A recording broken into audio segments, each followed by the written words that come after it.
Morning, guys. Today we're going to go ahead and work on how to balance equations that involve division. So we're going to use division to balance some equations. Let's get started.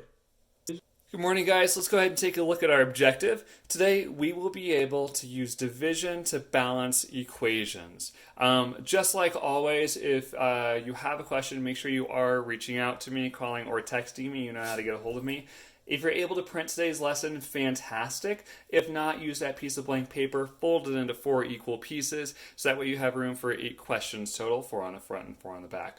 Today, remembering our 2 rules also, everyone tracks, so pausing and rewinding whenever you need to, and everyone tries. It means you have an answer for every single question. We're not skipping any.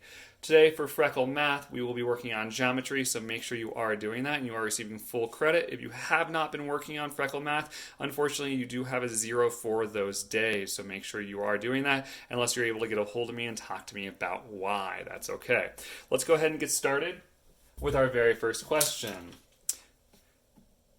For this one, we have 4, and then in parentheses, x plus 5 is equal to 2x plus 40. I want you to go ahead and pause and take as long as you need to finish this question, and then resume the video when you're all set and ready. Go ahead and pause in the next 5. Sorry if you can hear my dog sneezing right now. 4, 3, 2, and 1.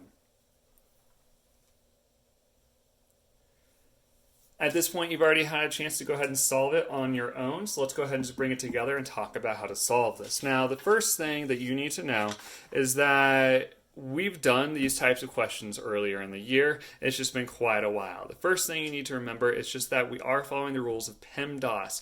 That means, again, please excuse my dear Aunt Sally, and you have a copy of this on your lessons and notes as well.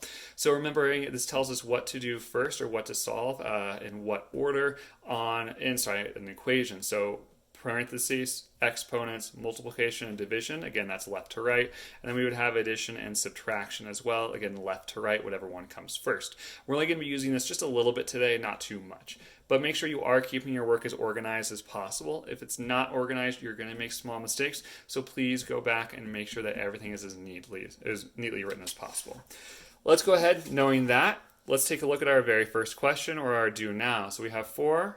X plus 5 is equal to 2x plus 40. I'm just going to go ahead and start by rewriting this, and I encourage you to do the same thing. That way you're able to mark it up. So I'm just going to move it up here and copy it down. So we have 4 with an x plus 5 is equal to 2x plus 40. Now, this is an equation we want it to still be balanced, right? We'll draw a scale and everything to show that in just a second here. But first, I want you to remember that parentheses tell us what to do first. That's why it's first in order of operations. So we'd have PEMDAS, please excuse my dear Aunt Sally, right? Again, left to right and left to right for that.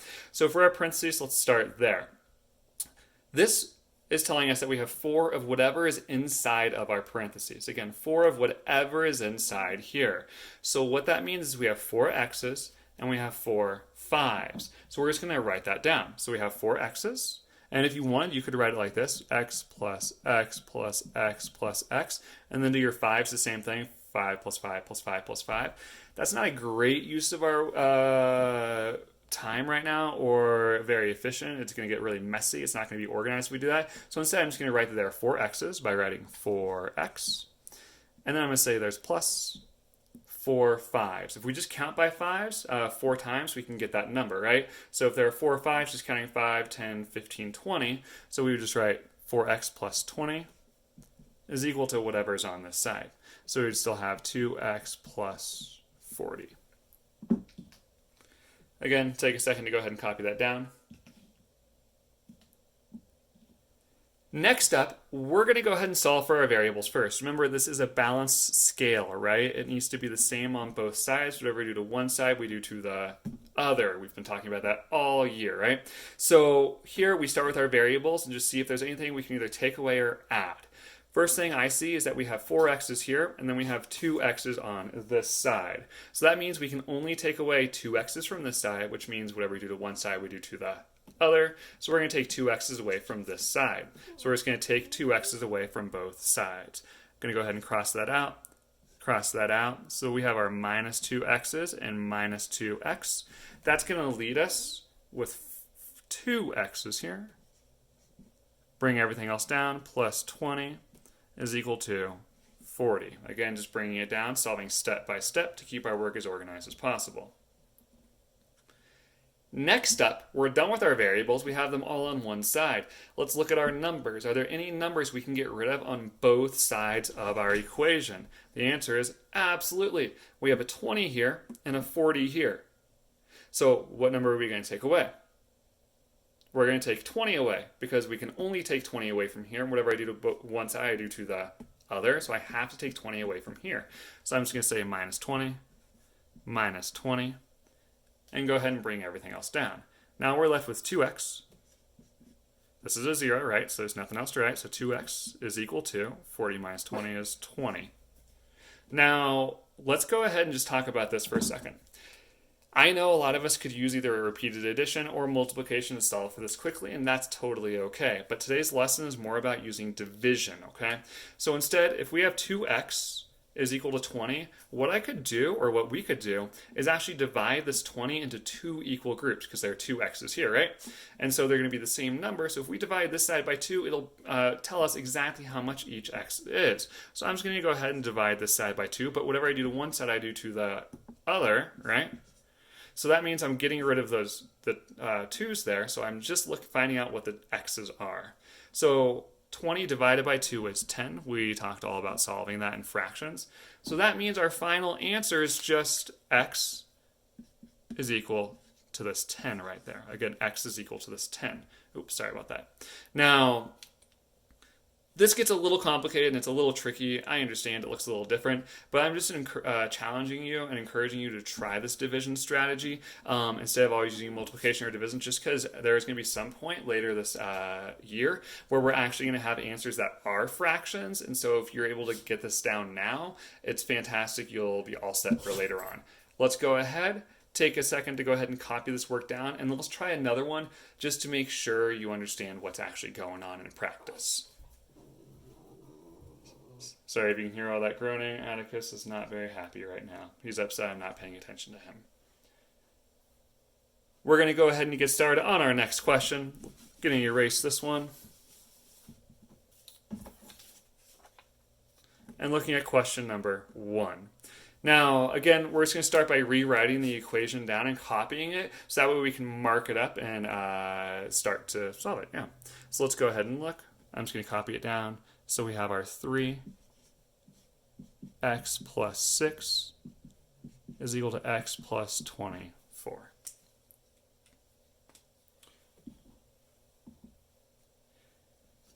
Now, if we know this is a balanced equation,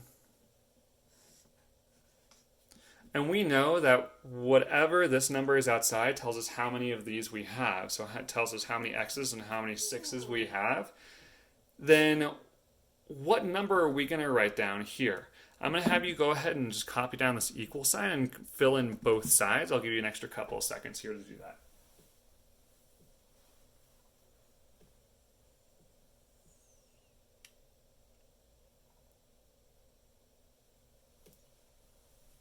So at this point, again, we have 3 of these, so 3 x's. So we're just going to write 3x plus 3 6's. If we count by 6's, it would just be 6, 12, 18. We've skipped count a lot this year using that chant. And then we have our x plus 24. So looking at this question and starting to solve for those variables first, we have 3 x's on this side and x on this side. So how much can we take away total? We only have 1 x on this side, which means if we take away 1 x, we can only take away 1x from here, so minus 1x. That's going to leave us with 2 x's plus our 18 equal to 24. So all of our variables are on one side already. Let's go ahead and look at our numbers. We want all the numbers to be on one side, so let's get rid of our 18 here. And again, whatever we do to one side, we do to the other. So we're taking 18 away. Oops. Minus 18. And then minus 18 there. Which means that we are left with our 2x is equal to 6. Now, again, Using skip count or multiplication, it's easy to solve that, and that's a great way to check your answer. But for right now, I'm going to go ahead and divide this side by 2. Again, you don't always divide it by 2, but since we have 2 x's, that means we're going to divide this side by 2 into 2 equal pieces. So it tells us how many equal parts we're going to have, which tells us how much each x is going to be equal to. 6 divided by 2 is 3, which means that our final answer is going to be x is equal to 3. Now, again, we did move a little bit quickly there, and that's okay. What's going to happen is you're going to get started on the next one on your own, and then you can resume the video whenever you're ready to go over the answer for that. So go ahead, pausing this in the next 5, 4, 3, 2, and 1.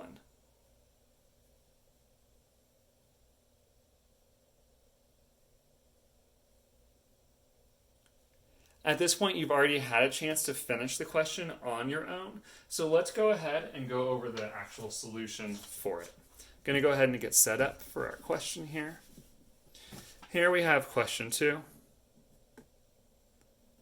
Is going to be 4x plus 4 is going to be 2 to the x plus 10. Now, I'm just going to copy it down just like usual. So we have our 4x plus 4 is equal to 2x plus 10. Again, this is just a quick review. You've already solved this question, just checking your answer here. We have 4 of whatever is inside of here. Let's actually just do this again. Start our scale just to make sure we're understanding that we're balancing it. So we have 4 of whatever is inside of here. So we have 4 x's, so we're just going to write 4x. Plus 4 4s, again, skip counting, 4, 8, 12, 16, is equal to 2 x's plus 2 10s, so 10, 20. Let's go ahead and take care of our variables first. So we have a 4 on this side and 2 x's on this side. How many total can we get rid of? Since we only have 2 here, we can only get rid of 2 here, which would leave us with 2 x's. Plus our 16 is equal to 20. Again, this is just a quick review. We have all of our variables on one side, so let's go ahead and get our numbers onto this side so we can figure out what x equals. Here, we're going to take away 16. Whatever we do to one side, we do to the other. Which means that we're left with 2x is equal to 4. Again, super easy solution to figure out, but again, checking our work using that skip counting or multiplication. So we're going to divide this side by 2. The reason why is because, again, we have 2 on this side, so that'll give us how many equal pieces there are, or how much each variable is equal to. 4 divided by 2 is just 2, right? So that means our final answer is x is equal to 2. We know we can check that by just saying 2 2's, right? So 2, 4 is equal to 4, or 2 times 2 is equal to 4. If you have any questions, please reach out to me. Again, shout out to those scholars that have been calling me or have been texting me to ask final questions about either your exit ticket or the rest of the questions in your independent practice. Go ahead, get started on the rest of your work. Remembering that you have Freckle, today is going to be fractions, or I'm sorry, today is geometry, it's Thursday, so it'll be geometry, and go ahead and get started on your own. Reach out to me if you guys have any questions. Otherwise, I will see you guys tomorrow. Have a good rest of your day.